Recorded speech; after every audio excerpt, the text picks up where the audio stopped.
Well, hello everybody. Today you catch me on a local golf course and not in a woodland for a change. So that's quite interesting to start with. I came here, I'd planned to come here a few times, but I've never actually made it here. It's only a few minutes walk from where I live, and where I'm standing at the moment, on the opposite side of this golf course, there is the brook that I was walking along last week.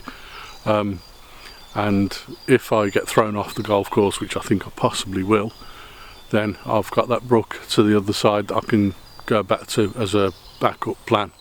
For now, I'm going to walk along the golf course and see if I can find any decent compositions here, because there's nobody here. Obviously it's shut down at the moment because of the coronavirus restrictions, so I've got absolutely no one around me. I'm completely and utterly all on my own on the golf course, so I'm going to have a look and see what I can find. But there's a possibility that I'm going to bump into greenkeepers at some point, so I've got to keep my eyes open. Come with me. So right behind me here, there's a tree just here on the other side of the fairway, and I'm focusing in on that. Now, because of where I'm standing and how far away I am from that tree, what I'm doing is I'm using the 70 to 300mm lens that I've got with me, and I'm zoomed right into 70mm, right out to 70mm, and I'm focusing on the stump of that, the actual trunk of that tree at the bottom there, and trying to capture an image at f4 wide open aperture so that I can get a very small depth of field.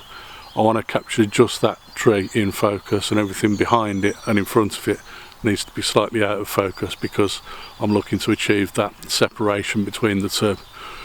One of the things that helps me with that is the fact that it's a little bit misty and murky today, and we've got a little bit of drizzly rain in the air, so we're getting separation naturally between the tree and the trees behind it and everything else behind it, naturally anyway.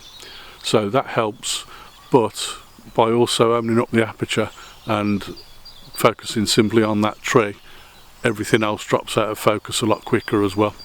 So that's an interesting one. I've taken that shot now anyway, and I'm going to move on and see if I can find one or two more before I get thrown off the golf course.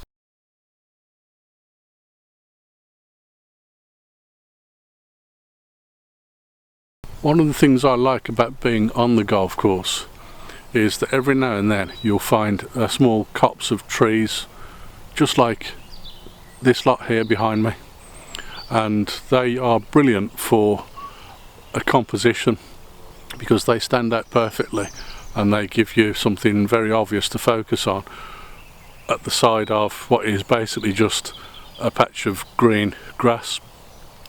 So it makes for something very interesting. But in this particular case, what I found is, against this copse of trees here, right at the front, there's one tree. I don't know if you can just about see that, just there, and it's still got its golden brown leaves still on it, and it just kind of stands out more than all of the other trees, and I wanted to kind of capture a picture of that against the backdrop of those other trees behind it, with potentially some of this fairway in front of it as well.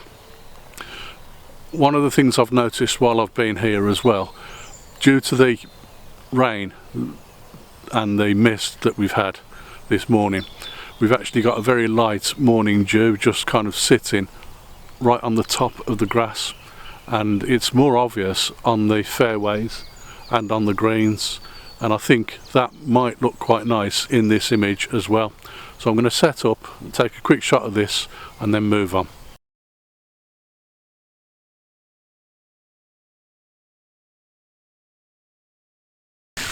Look at these sprinklers behind me.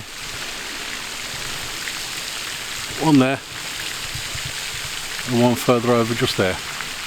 I don't know how close I dare get to these, but I don't want to fall into the water, but I do think they would look good either as a long exposure or a very quick exposure, and just capturing that instant, so I'll get the moment as the water's completely stopped still and the moment as the water is flowing, and you'll see the dynamism and the movement within the water.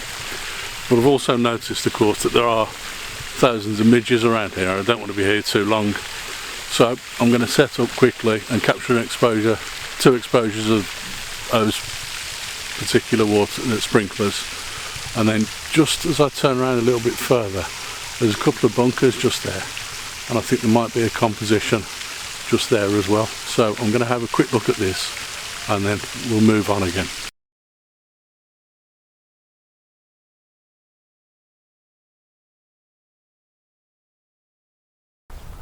So after taking those last few shots of the couple of bunkers and the sprinkler systems where I was trying to get those long exposures, what I did then was I looked around and found I was about 100 yards or so from the public footpath that runs through this golf course. So I've made my way over to there and I've walked along the path, and I've come to the end of the path now, and just behind me I'm about to follow the path back into a woodland right at the end of my walk. That's only a few hundred yards long, and I'm certain there's at least 1 or 2 more compositions in there that I'd like to capture.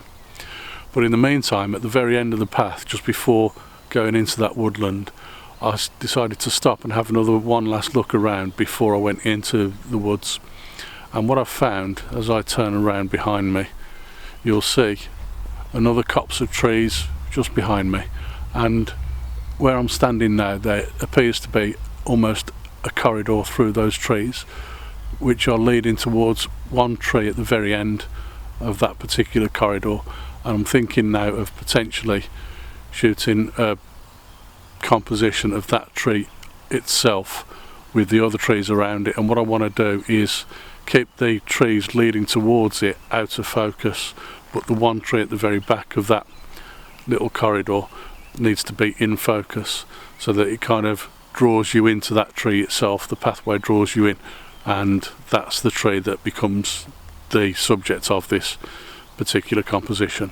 So I'm going to set up quickly and do that now, and then I'm going to take a walk into the woodland and get 1 or 2 last shots before I go home. So I've just started to walk through that woodland, and I've discovered that although I've been through there before and it's never been that boggy, it's incredibly boggy now and way too muddy to be walking through, and I haven't really got the shoes on to be walking through that. I've just got a simple pair of walking boots on that don't do very much in terms of keeping deep mud out of my socks and shoes. And if you've been watching for a while, you'll know that I've on a few occasions stepped in a couple of bogs and ended up almost knee deep in it. So I'm not going to do that today. For now, instead, I'm walking along the side of that woodland path, actually on the golf course, but I'm trying to keep as far away from the fairways as possible, and hopefully I'll be able to find another way out of the golf course without getting caught. I've seen a few other people walking around anyway in this general direction, so I'm heading this way to see if I can find my way out.